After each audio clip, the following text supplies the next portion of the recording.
Hi! May gusto akong ipakita sa inyo ngayon. Alam ko na familiar na tayong lahat dito sa sign na to. At sa mga hindi pa nakakaalam, ang sign na to daw, ang ibig sabihin ay God, yung G na to is God, is greater than highs and lows. So, ang galing nung nakaisip nung gumawa nung sign na to. At sobrang dami ko nang nakikita nito sa mga sasakyan, sticker sa sasakyan, naka-print sa damit, pwede rin sa cover ng mga notebooks, or kahit saan, marami na akong nakitaan ng ganitong sign dahil sumikat din yung sign na to. At sobrang normal lang siya sa akin dati na nakikita ko siya, like, wow, ang galing nun ah. This sign shows that God is greater than our highs and lows. We all know that God is greater in the lowest point of our lives. We are aware of that. Yung low ka na wala ka nang mapuntahan, wala ka nang matakbuhan, wala ka nang makausap, you are at the lowest point of your life.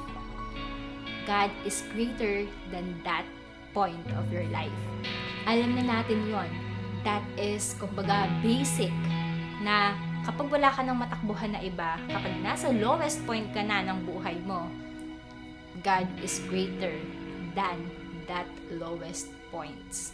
We sometimes forget na pati doon sa peak ng ating buhay, sa highs ng ating buhay, ay mas greater pa din talaga ang Diyos.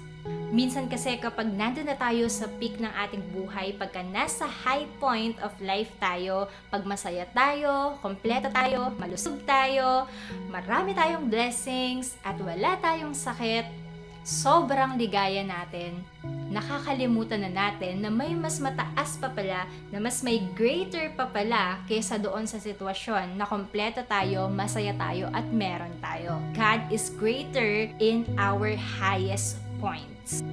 Kapag sobrang stable natin sa ating buhay, kapag sobrang masaya tayo sa ating buhay, we sometimes forget to thank Him, we sometimes forget to appreciate Him kasi nandoon tayo sa peak ng ating buhay at Lord, masaya ako, wait lang, dito muna ako.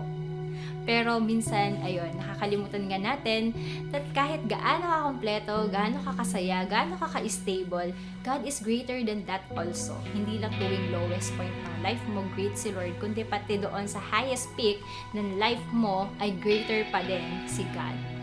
Kaya naman, lagi nating tandaan that God is greater than our highs and lows. Problemado ka? Always remember that God is greater than all your problems. Masaya ka? Always remember that all the things that you have is from God, and always thank Him for everything. Acknowledge Him and always give Him back all the glory and praises because He is greater than anything that you have. God is greater than your highs and lows. Bye!